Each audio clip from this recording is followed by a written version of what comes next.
popped up. Oh, all right. So where's the camera? Where's the camera? You. Who's the camera on? Is that on me? Oh, that is on me. Hey guys, welcome back to South Texas Football Unlimited, presented by Dawson's Recycling, in the house of Al Williford Chevrolet. So thanks to Brian and Zach again for allowing us to come out here, especially last minute. This was kind of a last minute deal that we put together. We had believe it or not, folks reach out to us. People ask to come on the show. So don't be afraid to ask to come on the show. Okay, we're more than welcome to. We'll take you with open arms. We'll hug you. We won't give you dinner, but we'll take care of you. So we had a couple coaches reach out to us to try to come on the show, and we decided, hey, you know what? It's a good opportunity to showcase the dealership again and showcase Brian and these guys and what they do, and this new program that we've got. So it's a really special guest that we got coming on. We're gonna keep that under wraps for right now. But guys, how was y'all's week? Are we white? I'll let Brian kick it off. Well, it was crazy. So I'll just let you guys know, my daughter had Texas Tech Family Weekend this past weekend. We won't hold that against you. I know. I might have been watching the Sinton Miller game while at dinner with friends and family, and I might have got chastised a little bit for it, and I had to get off the phone. Hey man, priorities. I know, man. Priorities. So, me not getting a week without high school football is kind of tough. It's like a bye week for me or something, man. It was a little bit rough. But other than that, and then, of course, I was already having that going on, and then Tech tried to give the game away at the end of Cincinnati, but Wreckham, baby, won 44-41, thankfully. But, oh, my gosh, that was stressful. That kind of it's on par for the course of how this week 5 was, right, for us with these last second squeak by wins and things like that. I saw some of the scores. There was some crazy stuff that went down. Yes, I saw that. And we were kind of worried, right, because week 5 is like, well, the schedule's kind of dull, but man, they turned out some exciting ones. Yeah, and I see 6 is going to have a lot of bye weeks and a lot of people off. Well, it's the CCISD bye week this week, so there's no Thursday games this week, so all CCISD is off this week.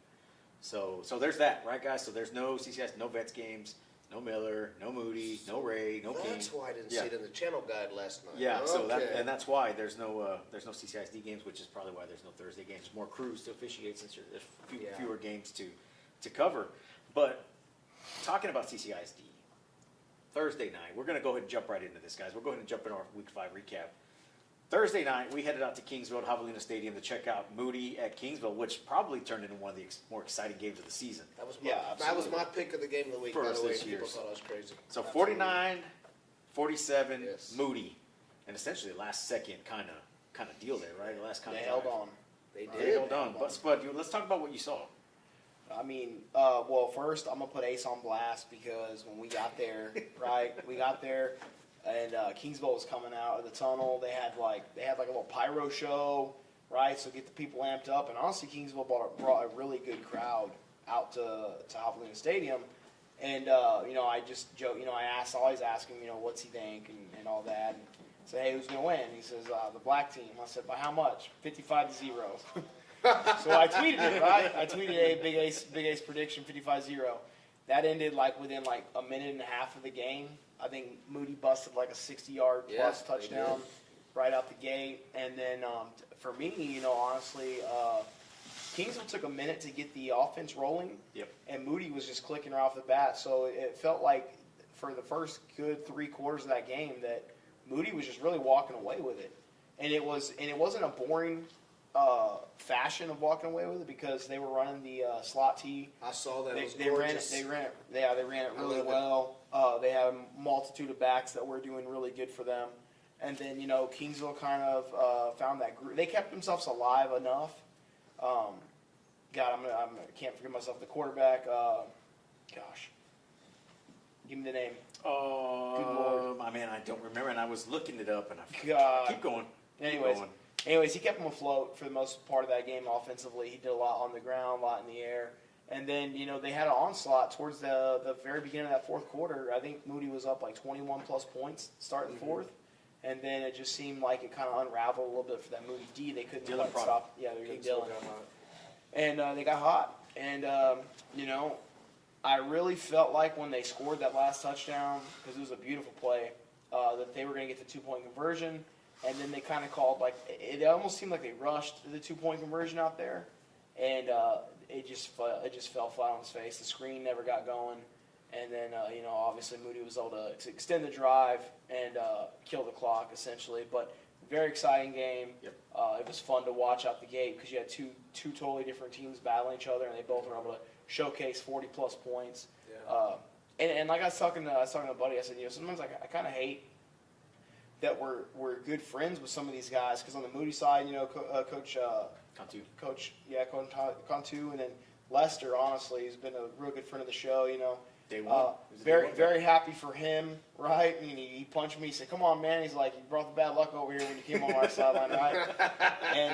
And at the same time, Ruben, man, he's been really good to us.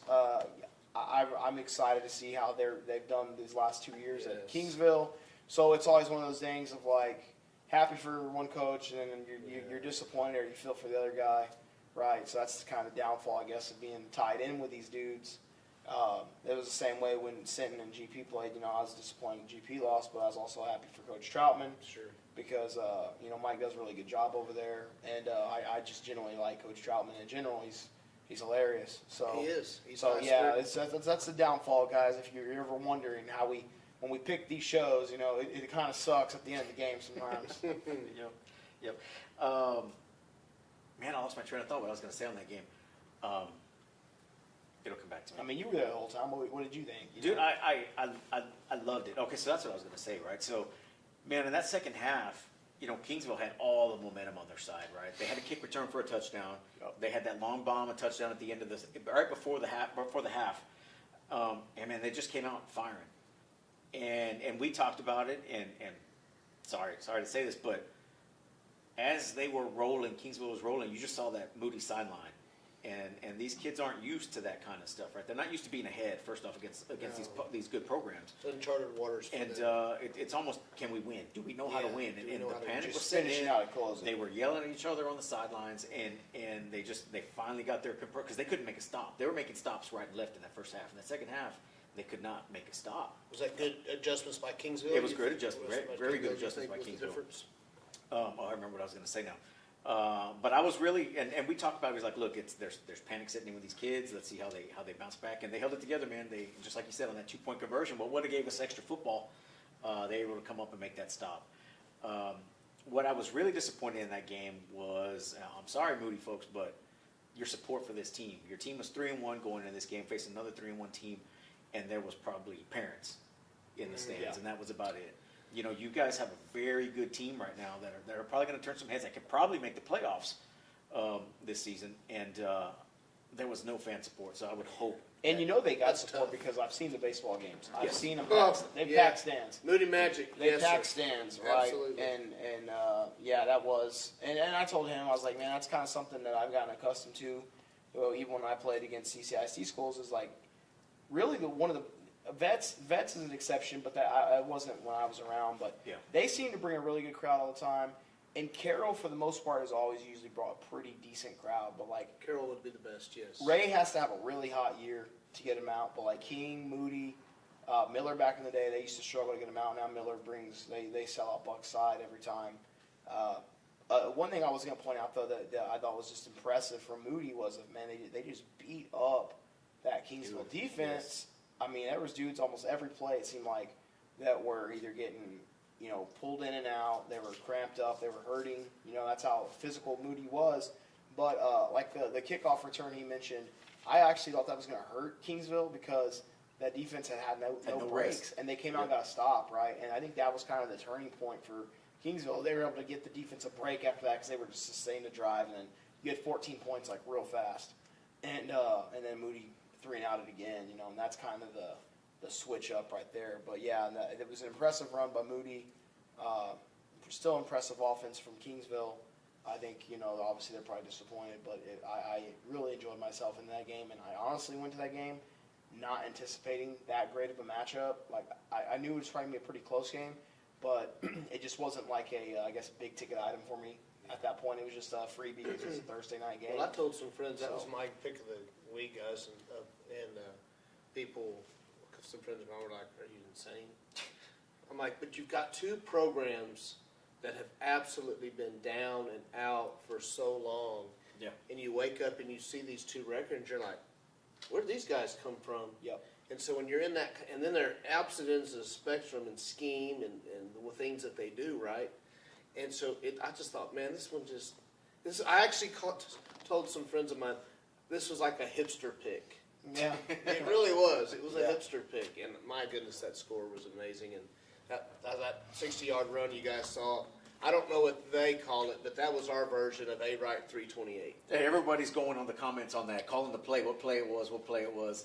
Yes. And there was a few different variations. Oh, well, if the quarterback spins this way, it's this, or if he goes that way, it's this. So that was flawlessly executed. You know, beautiful. As soon as that Dufour hit that hole, I mean, the quarterback's arms went up. He's like, you already knew, and nobody touched him the whole way. So that was actually pretty cool. But what was really neat about that game is that you talked about this two-headed monster, Caden Dufour and Adrian Luna, the Castillo kid, number one.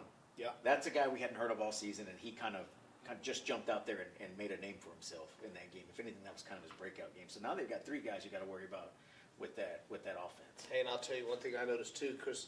The pregame show we did, guys. I'm sorry, that offensive lineman they got that was here, that's a man child.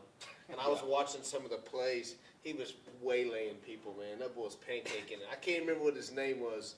I mean, I purposely as a lineman, I was watching that guy going, oh yeah, I know that guy. He was on our show, man. He's out there laying pancakes, man. Get the bacon and the syrup ready, you know. So that was Thursday night's game. You guys got anything else to piggyback on Thursday? No.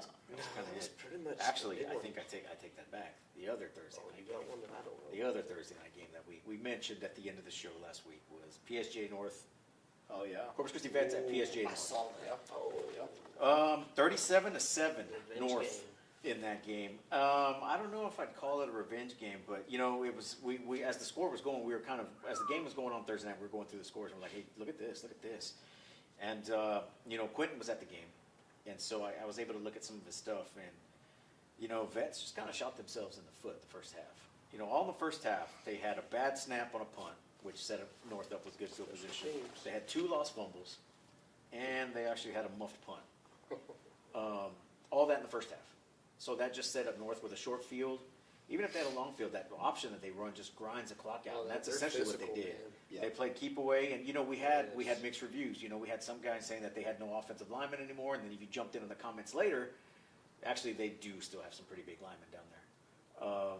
Vets try to put something together at the end. I guess some little things went more their way. They were able to get a touchdown late in the game to avoid the shutout, but North may be for real. Hey, again and this when year. they walk out of the tunnel in that black and silver, they look good, guys. They look a little intimidating too. Well, it was funny too You know. because we actually ran into the quarterback's uncle at the at the Kingsville game.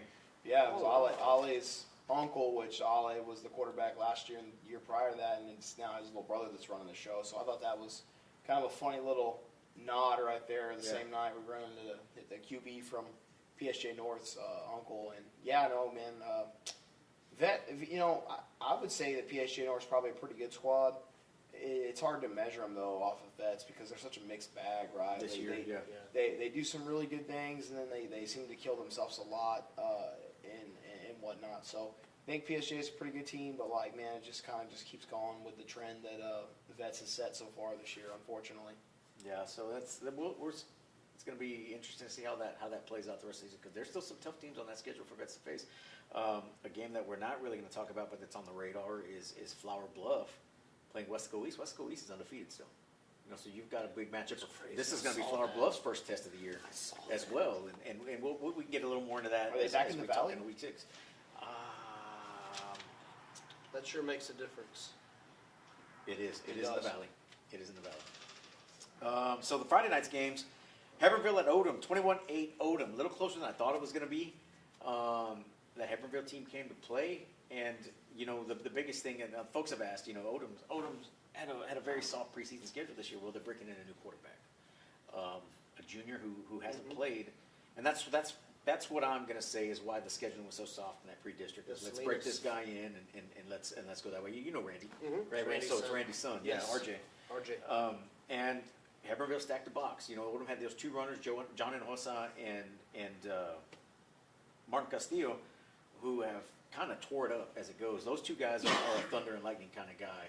The Hinojosa guy's going to hit you in deep, and Castillo's going to break it open in the secondary. Well, I guess they dared him to throw, and they kind of had some problems with that. They also had a case of the drops, that's from what I'm hearing. The Odom receivers did. So it made it closer. It was 8-7 Hebbronville going into the third quarter. Wow. Hebbronville almost took that one, and they got a couple late touchdowns. I guess they finally sprung in Hossa for a run, and I think it wasn't a touchdown pass. I think Hossa got in for both touchdowns late in the game. But Well, you nailed it, Jake, because I pulled some numbers, and Odom's averaging 38 points a game now, yeah, up until last week, they were tied for second behind Flower Bluff, averaging 44. and averaging 11. So they're playing some defense. Yeah. And also show they've got 1,331 yards rushing so far for the season. Yeah, those two guys. Yeah, so they're doing pretty good. I think They're Castillo's two got almost monster, like you 700, said. and well, probably more than that. That was going into last week. Yes, it's going in. So yeah, they're doing pretty well. So that was a little bit of a surprise. They did come out with a win, not in the way that I felt comfortable. They got one. I'm not even going to say anything. I'm not even going to say anything because you never know how this season goes. Grades came out last week, so who knows what happens, right? So that's going to affect maybe a lot of Especially kids. small on both ends. schools. Yep. It's tough. That brings us to another Friday night game. Tolosa Midway at Carroll, 37-14 Carroll. I think we all had TM winning that game, didn't we? Yeah, I think so, man.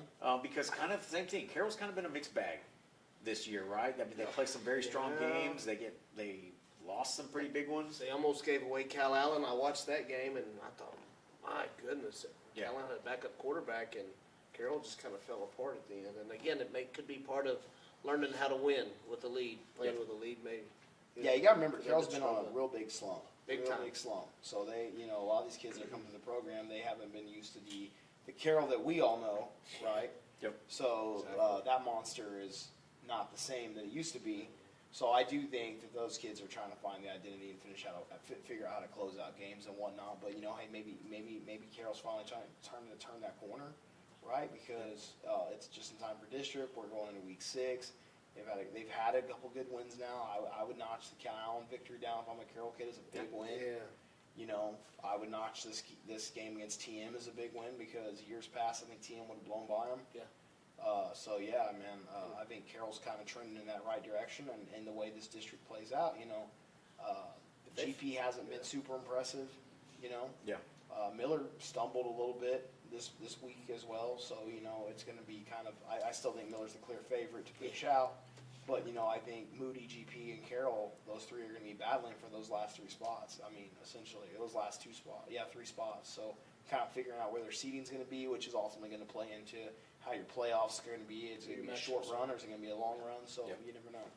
I tell you what, and if they find a consistent passing game, Well, look out. They're actually doing pretty well. Because that Mohammed is. So yeah, Mohammed had 132 yards and He's 3 fine. touchdowns. Nick Cantu, I think he's thrown for almost 800 yards this season already. Okay. He had he was integral to keeping those drives alive. Made some key plays down the stretch, kept the drive alive, and then they were able to hand off to Mohammed so he can finish everything off. So they may have a pretty good 1-2 punch right there. So that's good for the Tigers. They're figuring out how to win. And that's good for South Texas. It is. It's one of It those is, teams right? that needs to be good. Carroll needs to be relevant, No, absolutely. I I've been think saying so. that for a long time. Just like GP needs to, just like Yes. Cal Allen needs to. Yes. I mean, and I know you hate to say this, but Coastal It's Bend good when football's Cal better Allen's when these good. teams are good. Oh, right? absolutely. I mean, Absolutely. so congratulations to the Tigers. Tolosa Midway, Damien still had 104 yards, I think, running. So he's hard still runner, man. producing. He's tops in the 5 in the, is he still He's top top 5 in the in the state. He was going into last week. He was number 1 in the state, all classifications. Oh my I don't know where this put gosh, him at now, incredible. and how the other runners did. We'd have to look at that, but he's top. I'd say he's top 5, definitely. So that's what I figured. The interesting stat of that game: Carroll outscored Tolosa Midway 30-7 in the last 3 quarters. That 7 points came off a pick 6. Complete opposite swing from the Cal Allen game that I watched. Yeah, so that was pretty interesting. So maybe they're putting it together. And the one that shocked the state, and you had some. I'll let you take the stage on this one. You had a bone to pick. You had a bone to pick with Matt Stepp on this one, didn't you? Man, I did. I really, really did. I said, I hope y'all got him on speed dial. Now I realized that he picks one game from each classification, but I really thought that Salina Frisco Panther Creek was not going to be as close as people thought. So it doesn't surprise me that he highlighted that game, but I really thought you got a team punching up 2 classifications, ranked number 10 in 5A, just absolutely out physicals Miller. I was a little disappointed, yeah. And that's the story that we heard. We weren't at that game. Justin was at the GP Alice game. I was at Rockport Fulton, Cal Allen. And the story that we got was Sidon was just pushing that team around. They had their way with what they needed to do. And right now, Coach Troutman, I'm gonna have to look this up just so I'm not lying about the stat number. So 2 weeks in a row, right? We've had a couple of reels with Coach Troutman. One after the Battle of 181 with the football helmet, right? Putting the helmet on. Right now, that is at. Of course, it wouldn't load right now. When I checked it earlier, it was at 137,000 views. Goodness gracious. That one was. He's blown up all over TikTok. And then I can imagine. And He then- is, without even trying. yeah, without even knowing. Yeah. after his interview with Quentin, he's got 32,000 views on that one as well. So he's up to 200,000 views, roughly in 2 weeks. Well, I have to So- tell y'all a story. Y'all gonna love this. Monetize him. I gotta tell y'all a story. Y'all are He's gonna not getting a love. cut, that's for sure. So I was in Backstreet. I went to Backstreet with my pastor here, and this is after Troutman had gotten hired, and he was eating there in Backstreet. And I went in there with Pastor Josh, and I introduced him to Pastor Josh without really saying anything. You know, I told him, "Hey, we played ball together. He's now the coach. He's come back." We sat down to eat, and Josh looks at me. He goes, "I've known the man for 3 minutes. I want to go run through a wall for Dude, him." yeah. Yep. I said, "That's not the most intense individual on the face of the earth. I don't know who is. How does the man sleep?" Because he sleeps next to probably the most intense person in the world. They Yeah. say his wife's more intense Oh, than she him. is. yeah. Oh, Which is yeah. crazy. Yeah. Oh yeah, Audra. Woo, she's a firecracker. So a lot of folks are kind of taking Miller to task on this, right, for losing this game. People are saying game they shouldn't lose.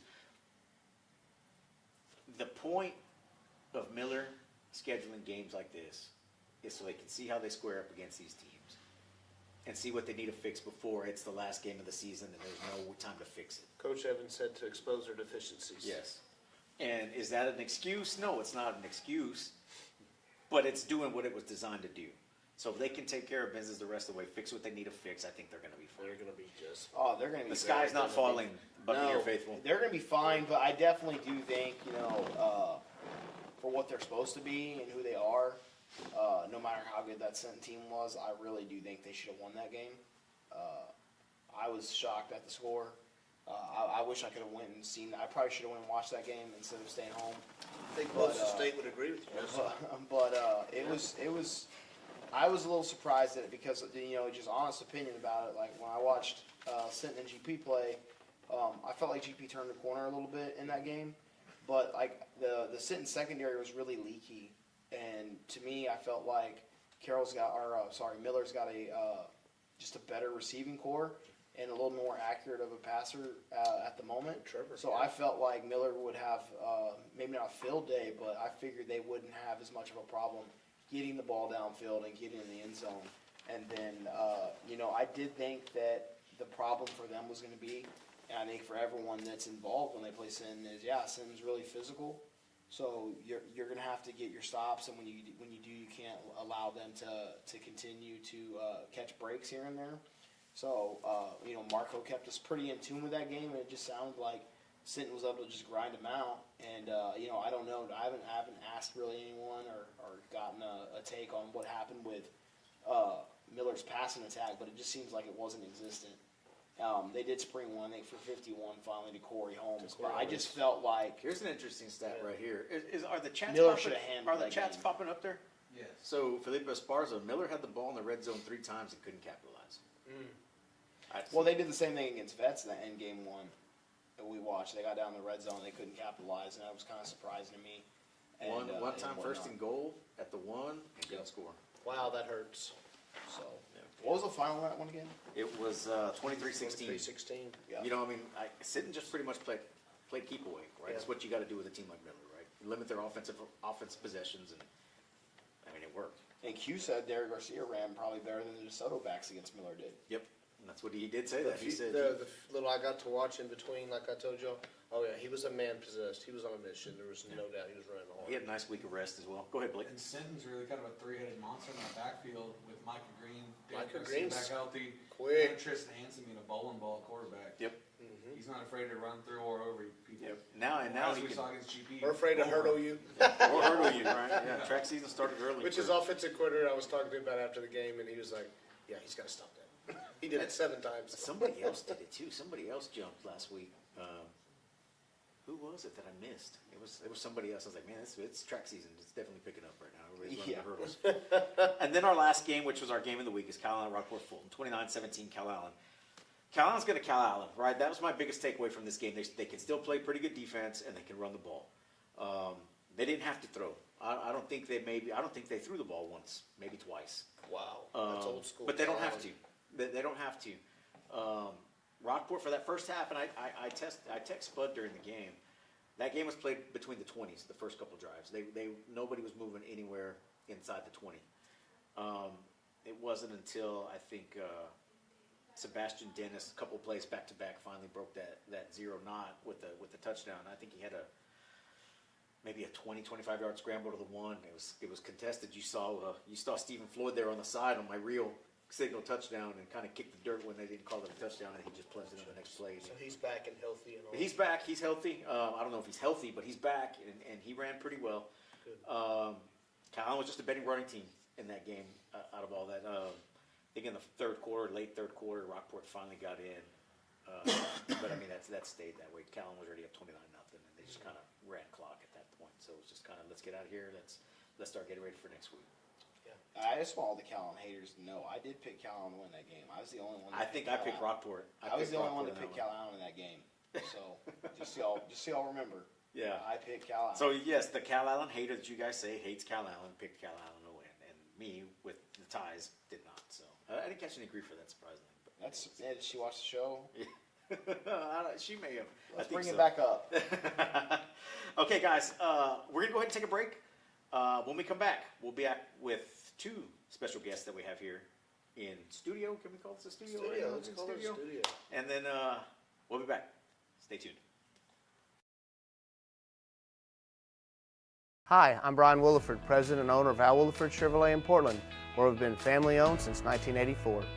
One word that we love around here is community. We have a heart for the coastal bend, which is why we value people first. Whether you're in the market for a new Chevrolet or a quality pre-owned vehicle, our friendly sales professionals are eager to help. Remember, when you buy from us, we're not looking for a one-time sale. We look forward to building a relationship together for years to come. Thank you, and we invite you to join the Al Williford Chevrolet family. Hi, I'm Brian Williford, president and owner of Al Williford Chevrolet in Portland, where we've been family owned since 1984. One word that we love around here is community. We have a heart for the coastal bend, which is why we value people first. Whether you're in the market for a new Chevrolet or a quality pre-owned vehicle, our friendly sales professionals are eager to help. We also have an amazing full-line service department featuring genuine GM parts and accessories to keep your vehicle running and looking its best. Plus, for life's accidents, we have a fantastic collision center where we repair all makes and models and work with most insurance carriers. Remember, when you buy from us, we're not looking for a one-time sale. We look forward to building a relationship together for years to come. Thank you, and we invite you to join the Al Williford Chevrolet family. Hi, I'm Brian Williford, president and owner of Al Williford Chevrolet in Portland, where we've been family owned since 1984. One word that we love around here is community. We have a heart for the coastal bend, which is why we value people first.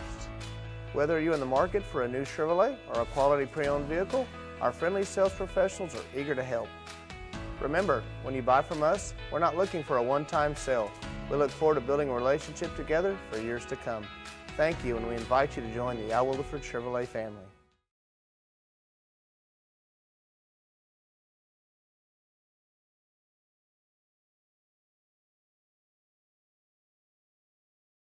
Hi, I'm Brian Williford, president and owner of Al Williford Chevrolet in Portland, where we've been family owned since 1984.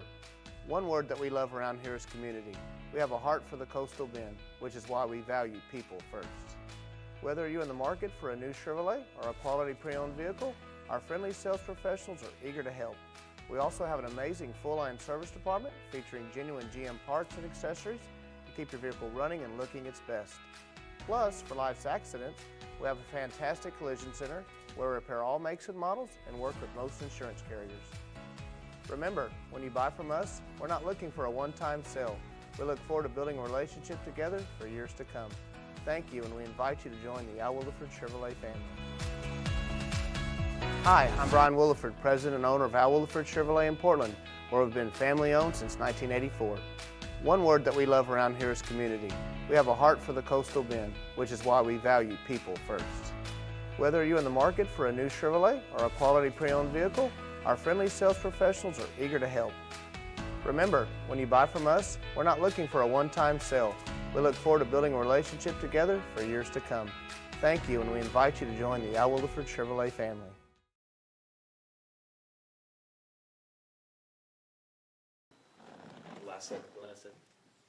Hey guys, we're back, and we are here with our two very special guests. If you guys are familiar with the six-man realm, which I'm not gonna lie, we're not. Okay, we're getting up to speed to it now. That We don't have any teams hardly down we've there, got so a couple we now. got a couple. Arlington A Heights is couple. ranked in the top 5 right now. Annapolis, in their, too? Annapolis, that's who it is. Not Arlington. I'm sorry, Annapolis. Yeah, they're ranked in the top 5 in their TAP classification. So we've got a few. We just, not gonna lie, we've been lazy. Okay, we've been lazy. But joining us right now from the IWA Angels is Coach Jay Aleman and Coach Rory. Avery Cortez. Avery Cortez, that's right. Guys, thank you for coming out. We appreciate Thanks you for guys, having us. especially such short notice. Yes. Oh, yeah. Right. So Avery reached out to an intermediary that reached out to us. He just wanted to give us, you just wanted to get some love on the show. That's right? it. Is that That's so it. Spread the word. we kind of went a step further and said, you know what, let's get these guys out here and let's talk to Brian and we'll do it at the dealership again, right? Just to kind of get you guys some primetime exposure, right? So those of you guys aren't familiar, IWA started their football program. It was announced in 2022. Last year was their first season, 6-man. And they are already making the jump to 11-man football, right? You've had your first 11-man football game this past week, which you guys won, right? 27-20. Yes, we did. So let's take a few steps back. What's it like to start a program, a 6-man program at that? Because you guys aren't familiar with 6-man, right? No, But take it from the very get-go. How did that even get going in the first place? How did y'all get IWA into football in the first place? So that kind of, our athletic director, Kevin Steen, had to go and present to the Sisters of the Incarnate Word. It was a big deal. They've never had it for 186 years or whatever that school's been there. And so they were receptive to it, and they said, okay, let's try it. And so he approached me in July late and said, hey, would you like to take over? I said, coming from the 11-man realm, I had no idea what 6-man was about, and I was like, ugh. I was a little hesitant, but I said, I love the kids, I love the community, and if we could get it going right, I think it was going to blow up. So I said, let's do it. So we took it and ran with it, and that first year was like an outlaw year. We're an independent, and we ended up going 7-4. We went to the playoffs with a teams. If you're independent, you can opt for the playoffs if your record's good enough. And so we went to the playoffs, won a playoff game, ended up losing to the eventual state champions, Emory Weiner, who I think they won the last 8 out of 9 state championships and TAPs. But no, it was a great opportunity for the kids. And then after that year, coming into this off season, we got like 5, 6, 7 more kids. But the thing with 6-man is you can only play 6 on the field, right? And so it was becoming harder to get everybody in.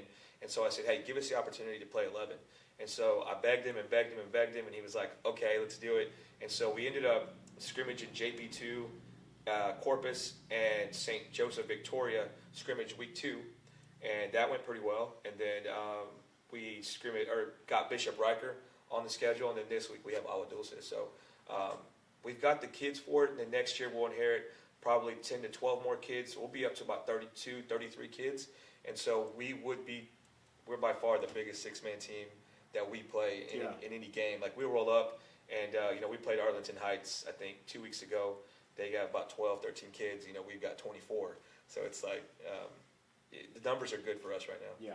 I guess one of the problems you have with that is getting your kids playing time. 100%, because the 6-man game is like it's like basketball on grass, right? And so we do have a lot of skill kids, but at the same time, we've got a lot of lineman type kids that can't translate their skill set to the 6-man game.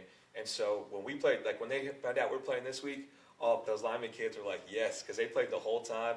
Parents were excited about it, and it was better suited for them to play, and they had a blast with it. So it was good. So Blake, you were at this game, right? Yes. So what was the vibe like out there? The fans were up for it. They were standing up, shouting the whole game. They were rooting on those kids, and I was like, I've seen Incarnate Word basketball, and those parents, probably a lot of the same kids, and man, they're always up for whatever sport those kids are playing. So that's one of the things that I saw, or that I heard, is that once these kids get to high school, junior high kids, they leave, Yes. right? Because there's no option for football, Right. right? So what has that been like? Are you starting to keep those kids now? Oh, or yeah. they- So the great thing about IWA, we've got about 160 kids at the high school right now. I've been there 7 years. When I first started, pre-COVID, we had like 250, 260. So we're like everybody else, it's kind of, we're trying to climb back up. But we were losing kids because we didn't have it. But now that we do have it, we're getting kids from all over. And so the growth has been at the middle school level. We've got a couple kids that have transferred in at the high school. And with us being so small, they know they can come in and play right away. Yeah. And so they're not waiting behind us, waiting freshman year, sophomore year, junior year at some of these big schools like you guys are talking about. Yeah. They can come in, make an impact right away, and that's the difference that we've seen the last 2 years. I would think you'd possibly also get some kids from Annapolis probably come on over if they want to get a taste of 11-man football. Right. And then possibly even maybe John Paul. I know if you to John Paul, it's a little different, but I would think that private school kids, see the opportunity to go play 11-man football. That's going to open some big doors for y'all as a program in itself. And then, of course, like you mentioned, the kids like maybe at Ray or somewhere in that area that they don't want to sit there and wait 2-3 years. They come in and get immediate exposure. Yeah, no, we've that's been the reception from everybody is like calls, emails at the administration office saying, hey, do you offer it at the middle school level? What's the high school look like? And so it's been all positive, and just everything that comes with it. Our community, like Blake was saying, has been so open to it, and it's the games are electric. people are showing up, our kids are showing up, and they really wanted that Friday night kind of fever, that feel. And so, of course, the game's on Saturday, but they ended up getting it, and it's just it's infectious. So go ahead, but So how's the, I guess, like the coaching aspect of it? How hard or just how have y'all been able to go from, because it's, like you said, two different styles of football. You're coaching for a 6-man season, right? You're looking for success in your 6-man season, but you're also having to build an offense and defensive scheme for these 11-man games because you want to go put a good show on against Agua Dulce, who's having a heck of a year themselves, Oh, yeah. right? Yeah. So y'all kind of you start small. Now you got, I guess, maybe Goliath in your way Oh, yeah. and Agua Dulce in themselves. So Yeah, how that's was gonna be a tough that? one. Oh, How for has sure. that been coaching the offenses, and how have y'all done that? How have y'all worked around that? Man, it's been a task, but I will say the one thing I can credit is I've got 7 coaches on staff, and 3 of the coaches that are on my staff, I personally coach them, like Coach Cortez at Cal Allen. So they know my philosophy, they know about me, they know what my expectation, and so the work that we put in to try to get these kids ready has been just paramount in our just ability to coach them up each week. And the good thing about our kids, they're super smart, and they are just sucking up football left and right. They're watching football. They're on huddle every day. We assign them X amount of minutes per week to watch, their position, their game film, all our scout stuff. And so they're eating it up. Now, putting the game plan in, it's been rocky, because it's totally different terminology. It's different philosophy. Defense is different. Offense is different. The thing that I did when I got in there, knowing that what I kind of said was I want to go 11-man, right? That's my deal. So I made the terminology for our 6-man offense almost the same as our 11-man offense. We run slot T like Moody. So there is some parallels there. So the kids are like, okay, this is what that means. But no, zone blocking versus pin and pull versus kick and wrap, all that kind of stuff. It's all different, but they love it because they see it on Saturdays for college football. So they're like, oh, this is awesome. I'm doing that now. So it's hard, but our kids have really embraced it. And I couldn't do anything without our coaches. Our coaches are prepping, like Coach Cortez, each week and get these kids ready in their position groups. So that's been a blessing this year. So what you guys hadn't seen, and it's kind of irrelevant to what we're talking about right now, but Blake and Coach Cortez kind of have a rivalry that are going back. They've been going back and forth all this whole time. We were on this break right now, just kind of talking to each other. Blake played in Flower Bluff. Coach Cortez played in Cal Allen, right? What team were you on? I was the 10, 11, or the 9, 10, and 11 season for Calhoun varsity. So they got us in 9. We got them in 10 and 11. Sorry, Blake. Blake's telling a story where he It was a fell tough over on the senior sideline watching a play go by. I know we had Was it a three? We had that tiny fiddle out here for me. Blake was trying to trip him up from the sideline. No, but so you mentioned your junior high program. So you do have a program in junior high? Yes, we have 20 kids at the junior high level and 24 kids at the high school right now. Man, We have 10 per grade level, so 7th and 8th is combined. But so next year we'll get about, I think we have 10 8th graders that will inherit just from IWA kids. yeah. But like you guys have said, with all the kind of media that we've got the last couple of weeks, we've had a lot of interest with families saying, hey, what's this about? What's this look like? And that's always exciting for us as well, to get new families, new kids come in. So what are they doing the same thing, playing a 6-man, 11-man schedule, kind of the same thing? Or They're just straight doing six? they're just doing straight 6. Okay. We kind of got that approval late, and so they're just doing straight 6-man this year. But the good thing with TAPS, unlike UIL, we've got a lot of leniency where we can schedule games and do different things. So in the future, I'm sure they'll go 11 as well. But right now, they're just kind of learning and doing Okay. that. They're undefeated. They're undefeated, yeah. Oh, They're wow. undefeated. So who are they playing? Like, We've played St. James. Okay. We've played Arlington Heights. We've played the Coastal Christian Honey Badgers, and then we've played St. James twice, I think. these schools we haven't even heard of. And we're going to finish Yeah. with Annapolis at the last game of the season. Okay. So, yeah. And then logistically for y'all travel varsity wise, y'all travel pretty far. Oh, yeah. San Antonio, that's Our district right now for 6-man for TAPS is San Antonio, Castle Hills, San Antonio, St. Mary's Hall, and then Laredo, St. Augustine. Ooh. So Wow. we're accustomed Yeah. to going Man, going that's all over the everywhere. place. Yeah. So where are you guys playing your games at right now? We play our 6-man at IWA Okay. at our home field. Okay. And the cool thing is it is an 11-man field, so we just chalk it for 6 or we paint it for 6. But it's the goalposts, we set them for 11, so they're ready to go whenever Oh, nice. whenever we get that green light. so is that all brand new? Y'all just brought that in the last couple of years and building Everything. this program? I was about to say Everything's brand new. From this, everyone on our campus wears SpeedFlex helmets. We've got top of the line shoulder pads. We've got brand new Under Armour gear that Coach Steen buys for us. We got everything top of the line is what we get at IWA. Just safety wise, that Pretty was bitch like right there, guys.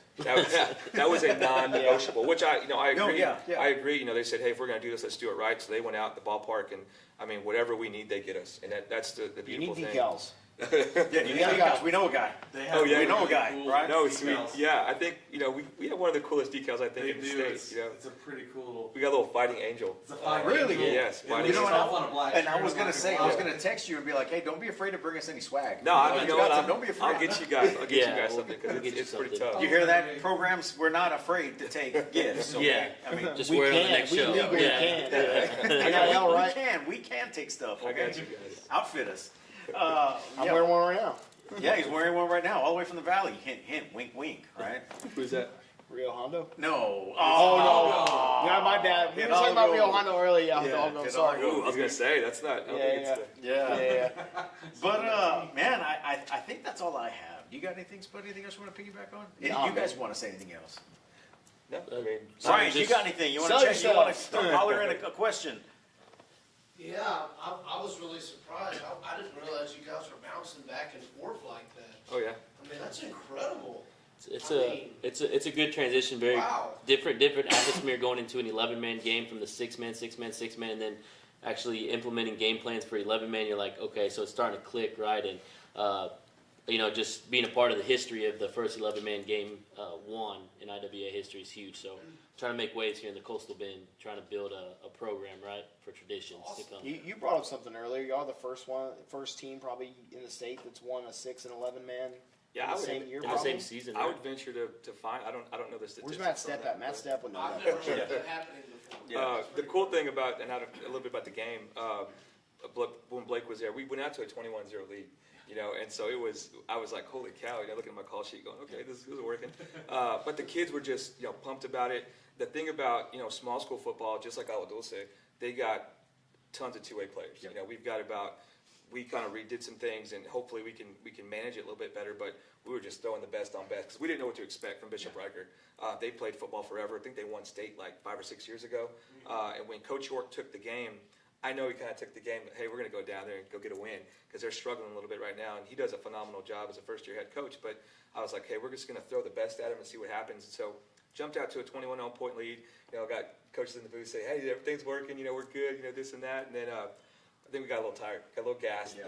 And had a couple brain farts, muffed a punt, got an onside kick, recovered, and then. But the kids never failed. They always battled back. And so that's a very cool thing about a young program. You can't coach that. That's something that I can't replicate that in practice. I can talk about it, and we can hit home on it. But the mental toughness for these kids not to give up. So I think, Coach, how many fourth and goal stands did we have?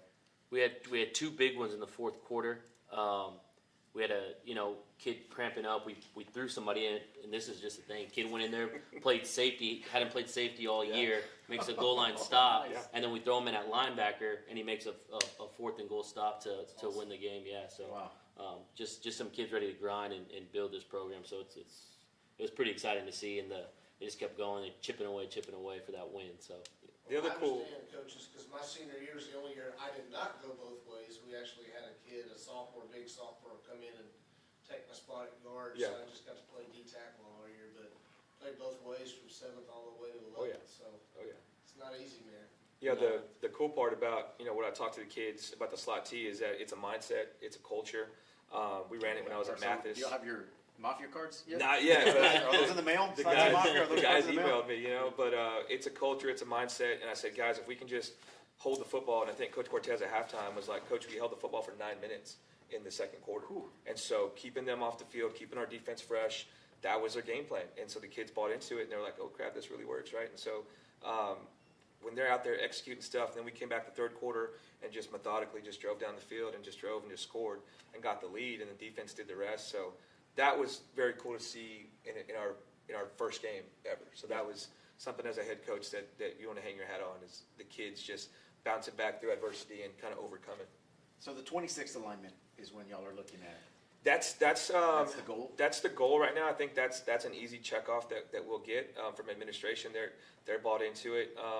We got to look at numbers because I know we're going to have 30 plus next year, which is it's like 4, 5, 6 man teams. So I got to see what they say. What's the best for the program and what they'll allow us to do. But no, 26, 28 is where we'll definitely, hopefully, cross our fingers, be full time and get some more of the kind of regional or local matchups for us. Some of the cool small school games down here. Would that alignment be in John Paul's district? Yes, assuming that John Paul is. Here we go, dude. There's another. Holy Bowl. Yeah, that's There Let's we get go. a trophy going. Let's get a trophy going.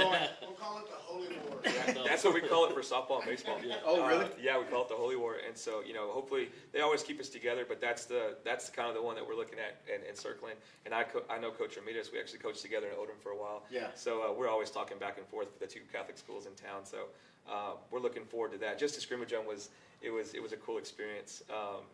I think that'll help us also with travel a little bit. It'll still be San Antonio, but I hope that realignment would help us out with travel a little bit. But And we're then used to it. This Friday night, that's Agua Dulce, huh? So they get an actual taste of They get Friday, Friday night. nights, huh? In a Nice. small town. That's right. This Man, Friday night, that's- Agua Dulce, 7 o'clock.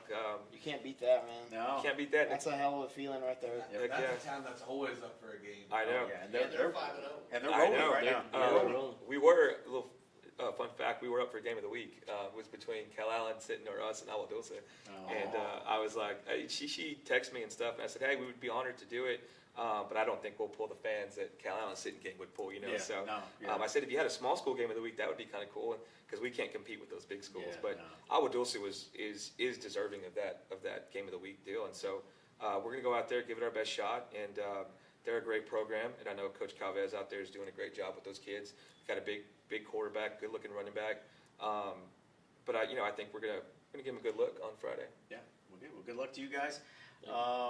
Anything else before we go? Yeah, thank you guys for having us Yeah, on. Yeah, I mean, we appreciate definitely. you braving traffic, getting no, stuck in it's- traffic. Yeah, I'm sold on the program and the Fighting Angel now, right? Oh, I know, right? I gotta see this. I have to see it. Yeah. Yeah, I have to get you guys out to a game, and I'll get you guys some shirts and stuff. We can make Saturdays. Well, it depends on if I'm on baseball. Yeah, it depends. It depends on my work schedule and stuff.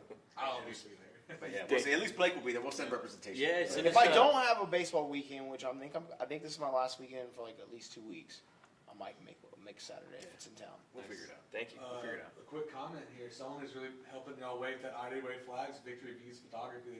She's been doing a lot of stuff. with it. Yes, so shout out to. Uniform on video, and it's amazing. Yeah, shout out to Victory Views. Lexi Trevino is she's kind of become our. She travels with us everywhere, She's awesome. and so she travels on the bus. She's going to Aguadosa this week. She went to San Marcos when we played Hill Country in first game of the season. And I just told her, hey man, I would like you to document this because as busy as I am and as cool memories as we make, we just wanted to make sure we document it. And like Friday or Saturday night was my 11th win as a head coach in our first 11-man game. So I was like, Oh, okay, wow. I gotta get that on a picture. Angel numbers right Something- there. Yes, Yeah. yes. So that was really, really cool. So shout That's out cool, to man. Lexi, Yeah. wherever she is. Well, cool. Guys, thanks for watching. We're not gone yet. We're going to take a quick break, and then we're going to come back in, and we're going to look ahead to week 6. Guys, again, thank you for coming out. Good luck this week. Yes. Thanks for And having us. good luck for the rest of the season. Thank you, Thank guys. you very much. Go Angels. All right, Go we'll be back. Angels. Hi, I'm Brian Williford, president and owner of Al Williford Chevrolet in Portland, where we've been family owned since 1984. One word that we love around here is community. We have a heart for the Coastal Bend, which is why we value people first. Whether you're in the market for a new Chevrolet or a quality pre-owned vehicle, our friendly sales professionals are eager to help. Remember, when you buy from us, we're not looking for a one-time sale. We look forward to building a relationship together for years to come. Thank you, and we invite you to join the Al Williford Chevrolet family. Hi, I'm Brian Williford, president and owner of Al Williford Chevrolet in Portland, where we've been family owned since 1984. One word that we love around here is community. We have a heart for the Coastal Bend, which is why we value people first. Whether you're in the market for a new Chevrolet or a quality pre-owned vehicle, our friendly sales professionals are eager to help. We also have an amazing full-line service department featuring genuine GM parts and accessories to keep your vehicle running and looking its best. Plus, for life's accidents, we have a fantastic collision center where we repair all makes and models and work with most insurance carriers. Remember, when you buy from us, we're not looking for a one-time sale. We look forward to building a relationship together for years to come. Thank you, and we invite you to join the Al Williford Chevrolet family.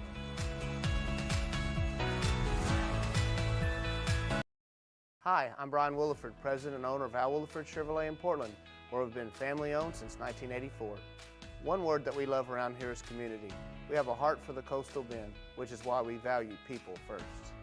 Whether you're in the market for a new Chevrolet or a quality pre-owned vehicle, our friendly sales professionals are eager to help. We also have an amazing full-line service department featuring genuine GM parts and accessories to keep your vehicle running and looking its best. Plus, for life's accidents, we have a fantastic collision center where we repair all makes and models and work with most insurance carriers. Remember, when you buy from us, we're not looking for a one-time sale. We look forward to building a relationship together for years to come. Thank you, and we invite you to join the Al Williford Chevrolet family.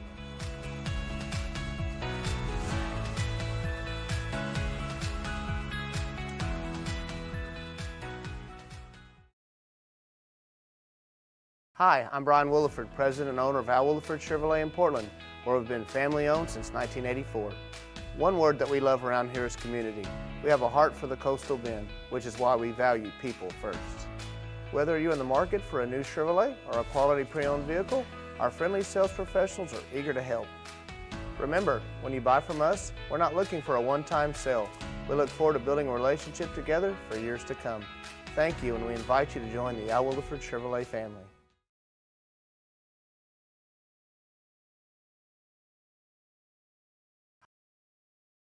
Hi, I'm Brian Williford, president and owner of Al Williford Chevrolet in Portland, where we've been family owned since 1984. One word that we love around here is community. We have a heart for the Coastal Bend, which is why we value people first. Whether you're in the market for a new Chevrolet or a quality pre-owned vehicle, our friendly sales professionals are eager to help. We also have an amazing full-line service department featuring genuine GM parts and accessories to keep your vehicle running and looking its best.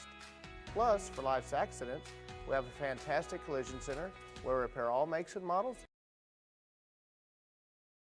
Back live. Blake, is that guy with the cold hot dog still talking smack in the chat room? Yeah, he is. He's upset we have some nice commercials though. Hey, at least we have commercials. Yes. We have Provided commercials. by the amazing. And we don't have cold hot Chevrolet. dogs, so he wouldn't And like no it cold anyways hot over dogs. here. Yes, yes. No cold hot dogs here. Before we get started with week 6, there's something that got sent to us via Facebook. And Brian, I think Zach told you about what it was, and it was the inaugural golf tournament for Danny Garza. I literally just heard about that today. So I'm gonna read you this message that we got. Please, I understand his son DJ is putting it together. That's the first I've heard I of think it. so, yeah. And I meant to send this to you, Blake, so you can put it up on the screen. Let me send it to you right now. That's and- really neat. And see if you can figure it out. So, let me see. He was a longtime sales associate here at Al Wilford Chevrolet, Yes, sir. and he wanted to know if we could spread the word about us because Danny was a special person. Yes, he used he to be a is. salesman here at the dealership. Fought a long battle with cancer. Unfortunately, it took him too soon. So now his family is doing a memorial golf tournament in Alice, November 2nd, 2024, and wanted to give the opportunity to any Portland locals that knew Danny a chance to play in it. Dan loved golf, and by doing this, would bring together his family and friends to remember what a great person he was, not only Portland, but his hometown of Banquetti. Much of the proceeds will be donated to the Banquetti golf team, and it's Brian Castaneda that sent this over. I don't know if he wants me to give his number out. Brian, I don't know if you're watching right now or if you want me to give your number out right now. But do you want to talk about Danny for a little bit before we jump into week 6? Oh, man. I could go on and on. I would just tell you he worked for us since 1988. Danny was the model employee. He came to work, he did his job, he was never late, didn't call in sick, was a team player, he was like a brother to me. And I'll just tell y'all, I've been in this a long time, and if I get emotional, I'm sorry. I've never been through anything like that before. He was like a brother, man.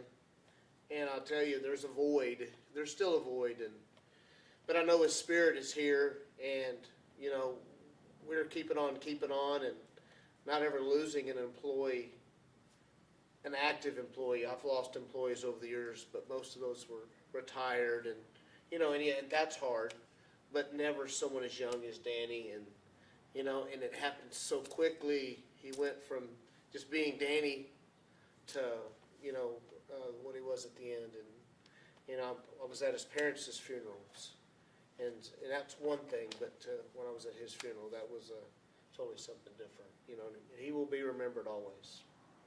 And he was a wonderful, wonderful man. So November 2nd. Loved him. November 2nd is the day of the tournament. I don't think I'll be able to pull it up here, but I will share it on the Facebook page if you guys are interested in playing. You can reach out to Brian, or I think his family members are on the flyer itself. Don't make me lie. Let me double check. Hey, Brian's his son-in-law. Oh, really? No, it's his grandson. Oh, okay. It could be his It's $100 per person, 4-man scramble. $200 deposit deadline to hold your spot. You can contact to register DJ Garza at 361-232-1132 or Brian Castaneda at 361-460-5079. Your prizes are first place $1,200, second place $800, third $400. Yeah, DJ's his son. There's also going to be a longest drive and closest to the pin prizes. And if you want to help, they're looking for hole sponsors. $100 a hole, and you can buy 4 mulligans for $20. Again, we'll share this flyer after the show tonight and throughout the week up until November 2nd. But guys, help them out. Do what you can. Now with that, we jump into week 6, right? if that's not awkward, but got a battle of undefeateds. They're going to lead the slate off. Flower Bluff at Weslaco East. We kind of mentioned this a little bit earlier when we talked about vets and still having to face this Weslaco East team. Now you've got a battle of undefeateds. Flower Bluff, who's always looking strong, and Weslaco East. Weslaco East was supposed to make a lot of noise last year. Yeah. Remember coming out of the Valley or 2 years ago when we did that realignment, and kind of really didn't do a whole lot. They Yeah, kind of never got stumbled going. out of the blocks, but I guess this is the year right now that they've got going on. I don't know if there's any Valley folks that are watching. Forgive me, I do not know what kind of offense Weslaco East runs. I don't know what they're all They about. came out of nowhere to me. I was always Undefeated familiar with like regular Weslaco, just Weslaco Yes. and South Right. Panthers, Yes. Black and Purple, Yes. and whatnot. So this is that's a new territory for me on that one. 4-0. Haven't really seen a whole lot on them, but I think it's a good measuring stick for Flower Bluff, and I think it's something I think if you're a Bluff fan and a Bluff coach, you're hoping this is a really competitive team that you can get involved with because we've said it before, when you get slated down that district down there sometimes, Flower Bluff is familiar with it. Portland was in it too. You kind of get into some games that's your starters being pulled at halftime, and it's not the best situation to get yourself ready for the playoffs. So, 4-0 matchups. I think that's going to be a pretty good thing for the Bluff. Is it here or there? It's in the valley. It's in the in valley. West Lacombe. Yep. God, I feel like the Bluff's been in the valley over and over and over. Yeah. Well, they're the Lone Rangers from out here, right? Them and Vets. Yeah, absolutely. So right now, sight unseen, I'm going to take Flower Bluff in this one just because I'm going to go with the local guys. Call me Homer, whatever, but that's who I'm going to pick. Oh, for this dude, one. 3-6-1 all day. Yeah. And they got a quarterback. They do have a He quarterback can and a chunk couple that good football, receivers. and they got He's some still having a skill really good position. year. Yeah, he's having. I think he's up for Player of the Week again this week, right? So speaking Yes, he of, is. we'll talk about there at the end. We haven't put that. So this vote will go on until Thursday night. Another game on the docket: London at Mathis in I think it's District 16, 381. I could be wrong. I think it is 16. That should be a pretty good one. Mathis has been rolling with that Callan-based offense with Coach Costa. Yes, And Coach London Costa, kind of man. doing their whatever they want to do right now with Alex Manning and company. Mathis, and I hadn't had a chance to talk about this yet. Mathis take a lot of heat because they played that New Braunfels school a couple weeks ago. Summer Creek, not Summer Creek. No, some kids used to. New Braunfels, it's something Creek, I think. So they have a third high school? Yeah, they just opened it up. It's the Dragons, I Okay. think is what Oh, they're wow. called or something like that. I was when they put this whole thing out for the community, like, hey, what do we want to name it? I really would have hoped they went with the Narwhals. Just to kind of go with what they were going with, Narwhals. right? But they're taking a lot of heat because they played that team, and they're kind of playing an outlaw schedule, as like Coach Alaman was talking about, Yeah. because they're building up their varsity program, and it's good. And they won big. I think it was like 70-something to 0 a couple weeks ago. It was high, and I was like, well, whatever team played that New Braunfels team was probably going to do the same thing, guys. Okay, it's not Mathis looking for a cheap win. Yes. It's You can tell Coach Acosta is not one of those looking for a cheap win. Yeah. And then in the time I spent with him, no. yeah. I think anybody would have done that, but this matchup looks Battle of the Pirates, right? This one looks pretty I know, interesting on man. paper right now, right? So you've got this run-based offense, kind of like what we've seen the last couple weeks. Moody and Kingsville, Sid and Miller. Now you've got this one, right, which is your run-based offense against your pass-happy team. Thoughts? It's not only Battle of the Pirates. It's a maroon and white Battle of the maroon and white Pirates. It is. Kinda Hey, like why are these pirate teams always maroon? and I know the white Sid around and here? Mathis used to be Except for Battle of the Rockport, maroon. they're Yeah. Except they're green. Used to yeah. be the Battle of the maroon Yellow. and white Pirates, man. Yeah. Well, what do y'all think? I'm gonna lean in favor of London here. Okay. I think they're coming off a really good win this past week. Manning has been doing some really good things in the air. I got to personally see him against TM, and he's not just a throwing quarterback; he's a mobile quarterback. So I think he's got the ability to beat you both ways. He's got a really good receiver in Aiden Salinas. And then they have a pretty good running back who plays linebacker for him as well, who to me was just overall just a really good football player in general. And I think they're kind of finding that groove right now. I think the loss to TM was probably a good loss for them. So Kind of wake-up woke call. them up a little bit. Wake-up call. They lost to Refugio, but that's a different That's Refugio. that's a different realm right there. And not taking nothing away from Coach Acosta and Mathis, but I feel like.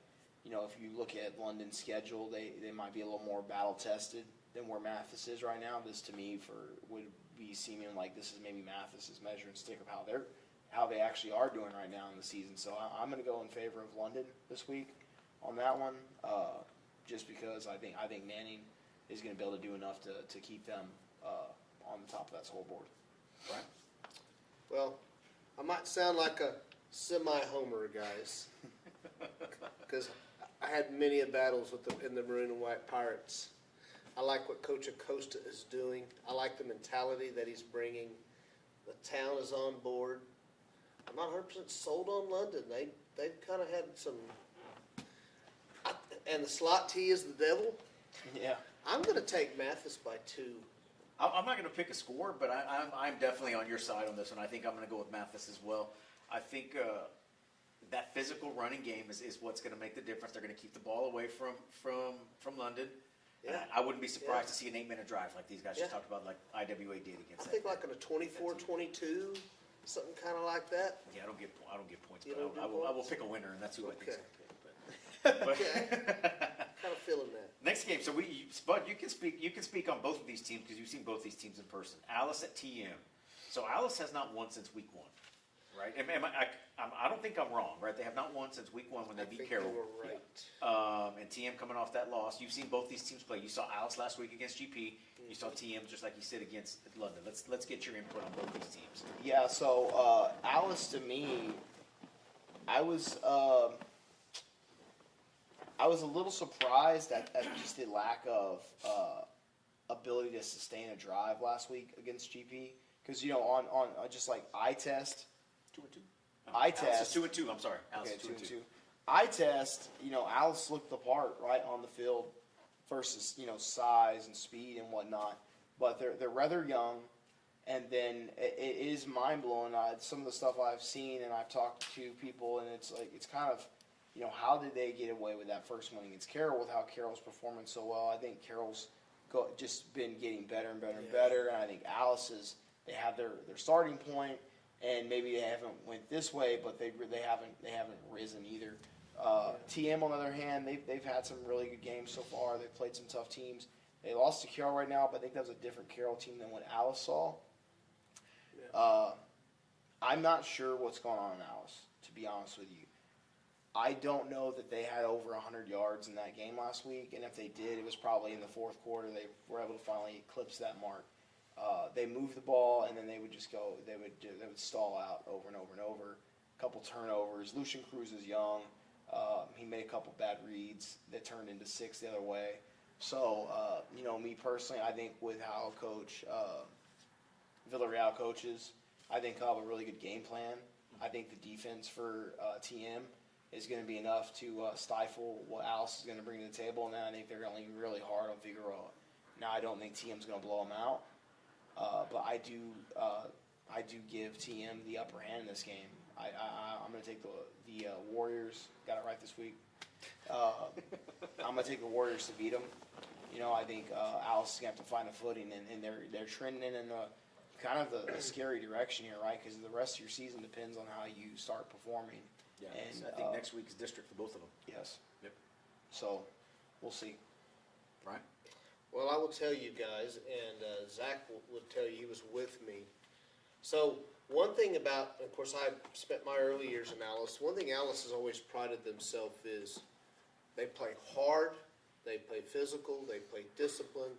A crowd always supports no matter where they're at. And Zach will tell you that first half, they played great football on both sides against Sinton. They really pushed Sinton and got them into some uncomfortable situations. So since then, I've been kind of like you. I can't get a read on Alice, and I can't get them figured out because, like I told Zach, if they would play every half of football like that first half against Sinton, this is a really good ball club. Yeah. And I don't know, again, like you said, you know, the quarterback's young and that type of thing, but they've got size. They've got some guys with some speed. I mean, you saw them in person. They looked the part. They look the part, absolutely. In fact, I personally was not surprised in that first half. I thought Sinton, you know, they kind of shot themselves in the foot. But I was not surprised that the game was a little closer than what it was. And then the second half, just Sinton just unleashed the hounds, and it was over from there. Man, I like Coach Villarreal the way he coaches. I like his style. Figueroa is a special player. I'd have to lean TM. Yeah, I think I'm going. I think the Allen's trajectory is just kind of. Yeah, it's they're a mixed. Well, I'm not even gonna say a mixed bag. Well, I guess you can because you don't know what you're gonna get. Right? You don't know what team's gonna show up or if they're gonna compete the whole 4 quarters. But I'm with you. I'm with both of you. I think I'm gonna pick TM in this. I think that the problem that it's gonna really weigh heavy on Lucian Cruz, right? Because if he makes the turnovers and they get behind that way, I think that's just gonna play right into TM's hand, and that's why I agree with y'all guys. Like I just feel like the way that Villarreal and them run their defensive scheme is gonna be enough to kind of put them in that hole. Yeah.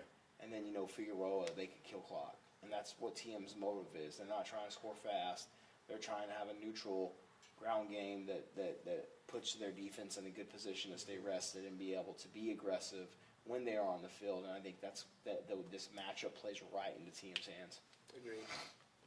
All right, so that brings us to, so I guess we kind of have two, co-games of the week, I guess is what it's going to be like. And this one, we circled this one when realignment came out and the schedules came out, right? So the first one we're going to talk about is sitting at Cal Allen. Man, this turned into a big one. Sends it home. At home. Sorry, I had that backwards. Cal Allen sitting, sorry. You said that earlier, When too, is the right? last time they played?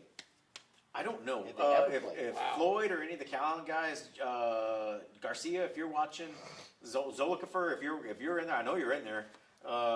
When was the last time these two teams played football? Yeah. I can't think of one off the top of my head. So, long time listener, first time caller, we'll wait for your answer. Okay, I'm gonna tell you the last time I remember them playing. Okay.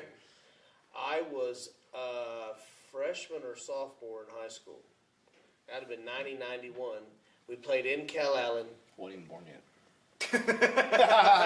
First Those you watching. First play of the game.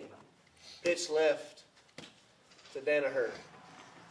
75 yards for a touchdown. 91. Did you say 91? That Would have been Cody. Cody would have been the quarterback. that's right. It would have been. Yeah, it would have been Cody. Cody No, was the this quarterback. was Wes. So then it was 90. So this was later. 95, 96? Oh, yes, that's right. I was in college. Yes. Someone's saying Si- 95. 95. 96. 62-0 Cal. Hey, whoop, Oh. sitting. First Okay. play of the game, West Danaher. Tall sweep, left around the end, 75 yards for a touchdown. I went, this is going to be a long night. I was in college as a freshman because I graduated in 94. That is the last time, Yes, 95 was the last time. and they Okay. wiped them out. And it went big. It was obviously, brutal. yeah. We left third quarter. I don't And like then it. actually, if 94, 95, Sidon was not in a good place, 94, 95. I was in Odom in 94, Y'all, and we beat the brakes off Sidon. y'all beat us in Odom my senior year, Yeah, too. and that was, I think Jim Mickler was the head coach at Jim that time. Bob Mickler, yes, he coached 2 years, my junior and senior year, and And he See you later. did not last very long. no, he didn't. took over for Davenport, and Davenport, when he left to go to Carroll, my junior year, which had been Troutman's senior year, he inherited some really good players. Yeah. And my senior year, we lost a ton of people. We had a really young team. We had a freshman running back, name was Matt Smith, and we went 5-4-1, didn't miss the playoffs. We got third, and then he was gone. Yeah. So this is gonna be a street fight. That's what I'm saying right now. These two teams can run the ball. They're very physical. It's gonna be a street fight. It is. And I think what the difference in this game is, my opinion, is the ability to throw the ball when you have to. Now, Sidon's not perfect in the air, but they can throw the ball. They've got some pretty good receivers where Tristan can just throw it up and Jacoby can go after it. Cal Allen, I have not seen that from them yet. And I'm not hating Cal Allen guys. I know you guys are waiting to jump. Wait till Justin gets on. You're going to jump all over him. But Maybe not. they cannot throw the ball, and that's coming from my inside Cal Allen folks. I have a group chat with some Cal Allen guys, and they agree. And I know the coach is going to use that as motivation, as he should. I was telling some friends today, guys, when you put a schedule together like Troutman has, Yeah. somebody's got to be the homecoming opponent. This was not scheduling Cal Allen because they're a chump for a homecoming. Yeah. It just happened to be this way. I've also seen But I'm sure the people- coach is going to use that as. I've also seen people use homecoming as a way to get up for games as well. Yeah. So, when you need a good matchup. We used to do that. We'd schedule Cal Allen for homecoming. Yeah. sometimes. Okay. I've seen people do that before. Well, for we Cal Allen scheduled- people, the connotation is. We scheduled Portland Block in my you know, senior year for homecoming. That oh, was- baby. Yeah, Yeah. we lost by like 7, I think, or so, I mean, we had the game, we blew it, but it gets you up for the game. Yeah. Yeah, I hadn't thought about it that way. Man, do I want to make Callan friends or not? Dude, part of me really, really, really wants to say that I think Callan has a shot here. to I win think they this do thing. have a shot. Yeah. They do have a Have a shot. legitimate to, shot. to win this thing. How crazy would that be of just how we've talked about the year of all the teams in the middle Just, and stuff? yeah. But, Sinton to me was one of the top three. I think Sinton, like what you said with the passing game, being able to move that ball, ultimately will be the goal. That's what killed GP. I think that's how Sinton will win this game.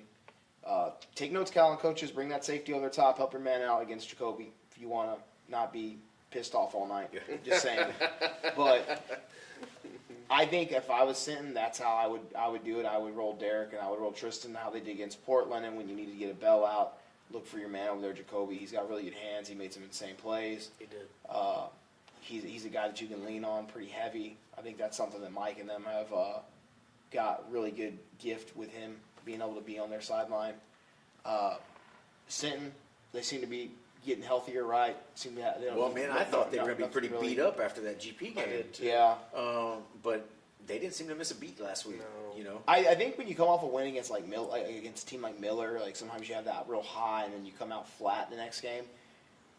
Barring the fact they got the most intensive man on earth coaching them, I don't think they're going to have that problem. 200,000 views. Coach. He was going to come on tonight and he said unless he was upset with practice, Yeah. he's not here. So what does that tell What you? does that tell you? He's getting them ready to go. I'm going to go Sinton in this game, but I do think Callum will throw some good blows at him. Yeah, I think it's going to be a pretty good slugfest. I don't think this is going to be a high scoring game. I think it's going to be a just like I said, it's a street fight. No holds barred. Nah, well, I haven't seen Cal on defense, to be honest with you. I can't really goose him like that. I haven't really seen him, so I can't dispute that. I think Sinton wins this game. I think Cal Allen will shock some people with how they play against him, though. I really do. That's a good way to put it. And put it out there. I looked at Sinton's schedule earlier today. We were talking at work, and I said to a lot of people, I was like, I think Sinton's going to steamroll through this schedule. And then they're going to make a really, really good run in the playoffs. I think they're going to have a phenomenal run in the playoffs this I year. think so too. With the way they're playing. They are just looking like a really good team to put your money on right now. So it's going to be interesting. I was not going to go to that game. I'm probably going to go to this game now for sure. At least 3-4 quarters, depending on what it looks like. Yeah. Because I do think it's going to be a pretty good one. And Mike, don't get mad. I'm picking you this week. So we'll see. I think we should pick because we didn't pick him last week. We picked Miller last week. I think for Sinton's sake, maybe we should not pick him again if we won't. I think that's what he's kind of hoping for at this point is don't pick us. If he's a man of Now I'll superstitions. pick against him again, right? Why not? Help him out. Yeah. And then that brings up our trophy game, the back road brawl, Odom at Taft. Taft coming off that 49-12 win over Monte Alto last week. The quarterback who we had here in the preseason show he went off last week against them. Had a very good game. Taft is kind of a mixed bag. Mixed bag, yes. They're a mixed kind of bag. like Alice. Yeah, they're not very consistent with what they're doing. They're winning some games, they're scoring some points, but they're losing some games as well. They lost to Yorktown week 4. And don't 30-19. Don't make me lie to you. Who do you think has the tougher you have the schedule? other scores on there, Brian? Yeah, Who else have they Mathis lost to? 30-6.